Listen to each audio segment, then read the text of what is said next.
Hello दोस्तों, welcome to ई गंगा। दोस्तों, हम लोग मेंसुरेशन पढ़ रहे थे, तो उसी में ही आज आगे क्वेश्चन हम लोग डिस्कस करेंगे। स्टार्ट करते हैं।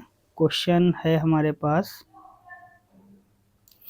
एक त्रिभुज का क्षेत्रफल ज्ञात करें यदि उसके दो आयाम और परिधि क्रमशः 9 सेंटीमीटर, 11 सेंटीमीटर और 34 सेंटीमीटर है। देखिए, आयाम का मतलब साइड है। साइड एक 9 सेंटीमीटर है और एक 11 सेंटीमीटर है, और परिधि दी हुई है 34 सेंटीमीटर, जैसे हम परिमाप बोलते हैं त्रिभुज का। तो त्रिभुज का जो परिमाप होता है तीनों भुजाओं का योग। तो 9 + 11 20 हो जाएगा। तो 34 - 20 करेंगे तो हमारी तीसरी भुजा आ जाएगी 14। ठीक, एक भुजा 14 हो गई, एक 9 है और एक 11 है। ठीक, तो इसका क्षेत्रफल निकालने के लिए हमारे पास फार्मूला होता है डेल्टा बराबर under root S minus A, S minus B और एस माइनस सी। यहाँ ए बी सी जो है साइड है, और एस को हम बोलते हैं अर्ध परिमाप। तो इसका मतलब 34/2, तो ये हो जाएगा 17। ठीक, 17 आ गया। अब यहाँ पर हम वैल्यू पुट कर देते हैं, तो एस की जगह तो 17 आ गया। 17 माइनस ए, कोई भी एक भुजा ले लेते हैं, 9। ए की वैल्यू 9 हो गई, बी की 11 और सी की 14। तो 17 - 9 6, 17 - 11 ये हो गया 6, 17 - 9 8, 17 - 11 6, 17 - 14 ये आ गया 3। ये आ जाएगा। अब देखो, यहाँ से हम बाहर निकाल लेते हैं, 8 × 48 और 48 क्या है 144। ठीक, तो 144 × 17 हो जाएगा, तो ये आ जाएगा 12√17। ठीक, ये इसका सही आंसर हो जाएगा। ऑप्शन है हमारे पास सी। क्लियर। अगला क्वेश्चन देखते हैं हम लोग। एक त्रिभुज का क्षेत्रफल जिसकी भुजाएं दी हैं। ठीक, इसका सिंपल फार्मूला है, हम लोग एस की वैल्यू निकालेंगे। यहाँ पर ये आप लोग घर से करिएगा, ए बी और सी दिया हुआ है। ठीक है, एस की वैल्यू निकालेंगे, तीनों भुजाओं का योग बटे 2, और फार्मूला लगा देंगे डेल्टा बराबर under root S, S minus A, S minus B और एस माइनस सी। ठीक, जो भी आएगा ये इसका सही आंसर हो जाएगा। तो इसका सही आंसर होगा आपका 16.8। इसको आप लोग घर पे ट्राई करिएगा। ठीक है, अगला क्वेश्चन देखते हैं। त्रिकोण एम एन पी त्रिकोण डी ई एफ के समरूप है। कोई दो त्रिभुज हैं, एक है एम एन पी, मान लेते ये है एम एन पी, और एक दूसरा त्रिभुज है डी ई एफ के समरूप है। त्रिकोण एम एन पी का क्षेत्रफल, इसका जो क्षेत्रफल दिया हुआ है एरिया 1024। त्रिकोण डी ई एफ का क्षेत्रफल दिया हुआ, इसका एरिया दिया हुआ है डेल्टा 2 बराबर 144। यदि त्रिकोण एम एन पी की सबसे लंबी भुजा 64 है, सबसे लंबी भुजा दे रखा है, डी ई एफ की सबसे लंबी भुजा निकालनी है। मान लेते इसकी भुजा सबसे लंबी है, जो वो है एक्स। ठीक, तो 64/x, ये एम एन पी है। ठीक, एम एन पी की भुजा है, तो इसका होल स्क्वायर, भुजाओं का होल स्क्वायर। तो एम एन पी का ही एरिया सबसे पहले रखेंगे डेल्टा 1, तो 1024/144। ये स्क्वायर हटेगा तो यहाँ अंडर रूट लग जाएगा। ठीक है, तो 64 बटे ये आ जाएगा x, 64/x बराबर 1024। ये किसका स्क्वायर होता है? 32 का। ठीक, ये 144 होता है 12 का, तो 32 दूना 64, तो x की वैल्यू आ जाएगी 12 दूना 24। तो सबसे लंबी भुजा कौन सी हो जाएगी? 24 सेंटीमीटर इसका सही आंसर हो जाएगा। क्लियर। अगला क्वेश्चन हम लोग देख लेते हैं।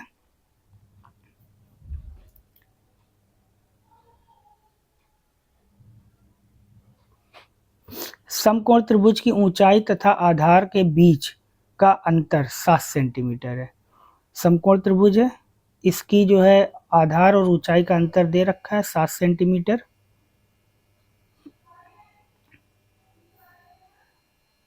एक त्रिभुज बना लेते हैं। आधार ये है ऊंचाई h मान लेते हैं, दोनों का अंतर दे रखा है। त्रिभुज का क्षेत्रफल 30 सेंटीमीटर स्क्वायर है। ठीक है, त्रिभुज का परिमाप ज्ञात करना है। देखो, त्रिभुज का क्षेत्रफल 1/2 x इंटू एच बराबर 30 है, तो x गुण h बराबर 60 हो जाएगा। क्लियर? तो x इंटू एच बराबर 60 सेंटीमीटर। अब अगर हम चाहें तो ऑप्शन का यूज कर सकते हैं, 12 सेंटीमीटर, 13 सेंटीमीटर, 30 सेंटीमीटर और 25 सेंटीमीटर। ठीक, त्रिभुज का परिमाप दिया गया है, निकालना है। ठीक है, तो सबसे पहले देखो, अंतर दिया है 7 सेंटीमीटर। एक ट्रिपलेट होता है 5, 12 और 13। ठीक, इसका अगर हम एरिया निकालते हैं तो भी 60 आता है। ठीक है, मतलब 5, 12 पंचे 60, x इंटू एच निकालेंगे तो भी 60 आएगा। 12, 5 का अंतर भी 7 आता है, तो ये इक्वेशन को सेटिस्फाई कर रहा है। तो सीधा हम डायरेक्ट इसको सॉल्व करके देख लेते हैं, इसको ऐड कर देते हैं, यही आंसर हो जाएगा। 12, 5, 17, 13, 30, सी ऑप्शन इसका सही आंसर हो जाएगा। क्लियर? अगला क्वेश्चन देखते हैं। बाकी अगर इसको अगर करना चाहते तो इसे हम x मान के पूरा जो है इसको सॉल्व करते इक्वेशन बना के। ठीक, अगला क्वेश्चन है, एक समबाहु त्रिभुज का क्षेत्रफल का संख्यात्मक मान इसके परिमाप के संख्यात्मक मान का 2 गुना है। समबाहु त्रिभुज है, इसका क्षेत्रफल का फार्मूला क्या होता है? √3/4 भुजा स्क्वायर।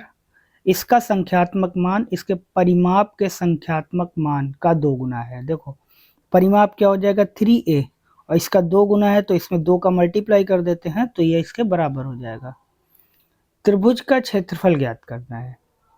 a से a कैंसिल हो जाएगा। ठीक, a बराबर हमारे पास आ जाएगा 4 दूना 8 गुणे 3/√3। तो √3 से ये कैंसिल, √3 बचेगा, तो a की वैल्यू आ जाएगी 8√3। त्रिभुज का क्षेत्रफल √3/4 भुजा स्क्वायर, तो √3/4 भुजा की वैल्यू 8√3 आ जाएगी, तो 8√3 का होल स्क्वायर, ये हो जाएगा √3/4 64√3। ठीक, 4 से ये कैंसिल 16, और √3 का स्क्वायर किया था तो ये 3 आ जाएगा। ठीक है, 16 × 48, 48√3 इसका सही आंसर हो जाएगा। ठीक, ऑप्शन सी इसका करेक्ट आंसर हो जाएगा। क्लियर? अगला क्वेश्चन देखते हैं। दो समरूप त्रिभुजों का क्षेत्रफल दिया हुआ है, यदि इसके बड़े त्रिभुज की सबसे बड़ी भुजा 26 है तो दूसरे त्रिभुज की सबसे बड़ी भुजा निकालना है। देखो, बड़ा त्रिभुज कौन सा होगा? जिसका क्षेत्रफल ज्यादा होगा। तो इसको सिंपल वही फार्मूले से करेंगे, 169/121, इसका अंडर रूट ले लेंगे बराबर 26 इसको हम x मान लेते हैं। क्लियर? तो ये हो जाएगा 13/11 बराबर 26/x। 13 दूना 26 और x बराबर हो जाएगा 22। D option. क्लियर? अगला क्वेश्चन देखते हैं हम लोग। एक समबाहु त्रिभुज इस प्रकार से बनाया गया है, यदि त्रिभुज के 2 शीर्ष एक वृत्त के व्यास पर लगे हैं, यदि वृत्त का क्षेत्रफल 64 पाई है तो त्रिभुज की भुजा क्या है? देखो, इस तरीके से फिगर बना हुआ एक वृत्त है, इसकी एक व्यास मान लेते हैं, ये इसका डायमीटर है। ठीक, समबाहु त्रिभुज इस प्रकार से बनाया गया कि त्रिभुज के 2 शीर्ष जो है एक वृत्त के व्यास पर है, मतलब एक शीर्ष मान लो ये है, एक शीर्ष यहाँ पर है, दोनों इसके व्यास पर हैं। ठीक, तो ये एक समबाहु त्रिभुज हो जाएगा। तो ये क्या पूछा गया? त्रिभुज की भुजा पूछी गई, तो सिंपल हमें इसकी डायमीटर निकालनी है। ठीक है, तो ये 64 पाई है, पाई r स्क्वायर इसका फार्मूला हो जाएगा वृत्त का 64 पाई। ठीक, पाई से पाई कैंसिल, r की वैल्यू आ गई 8, और r की वैल्यू 8 हो गई तो डायमीटर इसका डबल हो जाएगा, 16 आंसर हो जाएगा। ठीक, अगला क्वेश्चन देखते हैं। एक त्रिभुज का परिमाप 100 सेंटीमीटर है, यदि इसकी 2 भुजाएं बराबर हैं तो तीसरी भुजा बराबर भुजाओं से 10 अधिक है। तीसरी भुजा ज्ञात करो। देखो, एक परिमाप दिया हुआ है। ठीक, यदि इसकी 2 भुजाएं बराबर हैं, मतलब ये समद्विबाहु त्रिभुज होगा, ये ए है तो ये है, ये बी हो जाएगा। तीसरी भुजा बराबर भुजाओं से 10 अधिक है, मतलब बी बराबर हो जाएगा a + 10। ठीक, परिमाप दिया a plus A plus A plus 10 बराबर 100, ये परिमाप हो जाएगा। 3a बराबर 90, a बराबर आ जाएगा 30।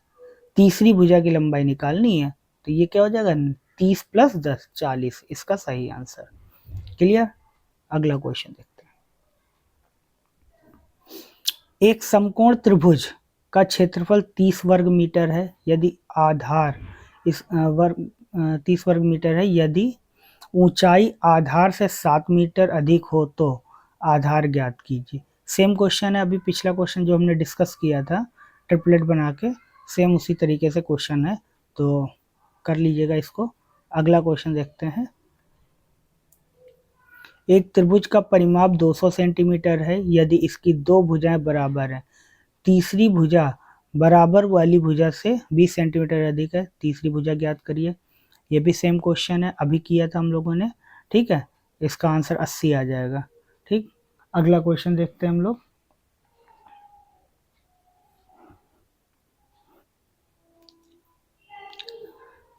यदि एक समबाहु त्रिभुज की भुजा 4 यूनिट है तो उसका क्षेत्रफल, सीधा फार्मूला है √3/4 भुजा स्क्वायर, 4 का स्क्वायर कर देंगे 16, 4 चौके 16, 4√3 आंसर आ जाएगा, ठीक। अगला क्वेश्चन। उस त्रिभुज का क्षेत्रफल ज्ञात कीजिए जिसकी भुजाएं 5, 12 और 13 हैं। सिंपल क्वेश्चन है, या तो एस वाला फार्मूला लगा दें या 5, 12, 13 एक हमारा ट्रिपलेट बनता है समकोण त्रिभुज का, तो ये 5 हो जाएगा, ये 12 हो जाएगा। एरिया आ जाएगा 30 सेंटीमीटर, 1/2 आधार गुणे ऊंचाई। क्लियर। अगला क्वेश्चन। एक त्रिभुज का क्षेत्रफल 456 वर्ग सेंटीमीटर है, इसकी ऊंचाई दी है, इसका आधार निकालना है। आधार, इसका क्षेत्रफल का formula 1/2 base into height, base हो गया आधार, ये बराबर 456 के हो जाएगा। तो ऊंचाई दी है तो बेस निकालना है, 456 गुणे 2, और एच की वैल्यू कितनी है 24, ये हो जाएगा 12, 12 से कैंसिल, 12 36, ये 9, 12 × 96, 38 इसका सही आंसर हो जाएगा। क्लियर। अगला क्वेश्चन देखते हैं हम लोग।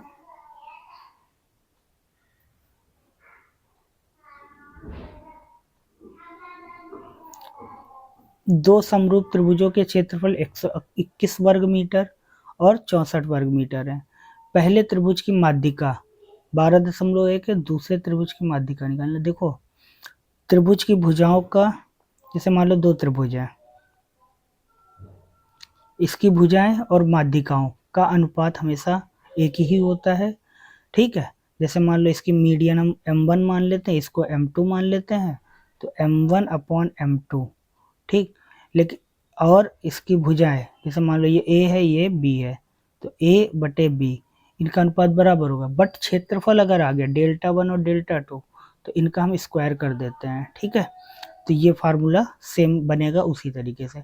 अब देखो ये 121 है, Δ1 की वैल्यू 121 है, m1 की वैल्यू 112.1 बटे, और ये स्क्वायर हटेगा तो यहाँ अंडर रूट आ जाएगा, ठीक है। स्क्वायर हटेगा तो अंडर रूट आ जाएगा, ये बटे x हो जाएगा, और यहाँ पे अंडर रूट 121/64 ये आ जाएगा। इतनी बात क्लियर हो गई। अब हम इसको सॉल्व कर लेते हैं। देखो इसको सॉल्व करते हैं, ये आ जाएगा 12.1 बटे 1 दशमलव हटाएंगे नीचे 10 हो जाएगा, ये आ जाएगा 11/8, 11 का स्क्वायर और 8 का स्क्वायर, 11 से ये कैंसिल 11 बार, ठीक। अब हमें x की वैल्यू निकालनी है, तो 8 × 11, 8 × 11/10 बराबर x, 88 हो जाएगा, 10 से डिवाइड करेंगे 8.8 इसका आंसर हो जाएगा। क्लियर। अगला क्वेश्चन देखते हैं। एक समकोण त्रिभुज में कर्ण लंबवत भुजाओं से 4 सेंटीमीटर अधिक है, जबकि आधार से 4 सेंटीमीटर अधिक, जो कि आधार से 4 सेंटीमीटर अधिक है। लंबवत भुजा की लंबाई क्या है। देखिए ये क्वेश्चन हम लोगों ने पिछले वीडियो में डिस्कस किया था, तो इसका आप लोग सॉल्व करिएगा घर पे। अगला क्वेश्चन है 11 सेंटीमीटर, 7 सेंटीमीटर, 14 सेंटीमीटर भुजाओं वाले एक त्रिभुज का क्षेत्रफल ज्ञात कीजिए। देखिए इसका क्षेत्रफल का फार्मूला लगा लेंगे, एस बराबर डेल्टा बराबर under root S, S minus A, S minus B, S minus C. इससे सॉल्व हो जाएगा। ठीक, एक समकोण त्रिभुज में कर्ण 2 सेंटीमीटर अधिक है लंब से और लंब आधार से 2 सेंटीमीटर अधिक है। ये भी पिछले क्वेश्चन के तरीके है, इसको सॉल्व करिएगा। एक समकोण त्रिभुज में कर्ण लंब से 2 सेंटीमीटर, सेम क्वेश्चन है। ठीक, 10√3 वर्ग यूनिट के क्षेत्रफल वाले एक समभुज त्रिभुज के लिए उसके अंतःवृत्त और परिवृत्त की त्रिज्याओं का अनुपात क्या होगा। देखो इसके लिए आप लोग क्या करेंगे, सीधा सा फार्मूला होता है, कोई भी समबाहु त्रिभुज दिया हो, उसकी भुजा कितनी भी हो, उसका क्षेत्रफल कितना भी हो, उससे हमें कोई मतलब नहीं है। अंतःवृत्त और परिवृत्त की जो त्रिज्याएं होती हैं, मतलब इन स्मॉल आर और कैपिटल आर का अनुपात हमेशा 1:2 होता है। ये आप ध्यान रखिए। इसका बी ऑप्शन इसका सही आंसर है। इसको सॉल्व करने की कोई जरूरत नहीं है। ठीक है, बात समझ में आ गई। एक ही त्रिभुज के लिए हम लोग बात कर रहे हैं, इसको सॉल्व करेंगे तो 1/2 आ जाएगा। क्लियर? तो यहाँ तक समझ में आ गया होगा। तो वीडियो ज़्यादा लंबा हो रहा है तो क्लास को यहीं समाप्त करते हैं। अगले वीडियो में इसी के आगे क्वेश्चन हम लोग डिस्कस करेंगे। ठीक है, मिलते हैं अगले वीडियो में। तब तक के लिए धन्यवाद। चैनल को जरूर सब्सक्राइब कर लीजिए। Thank you.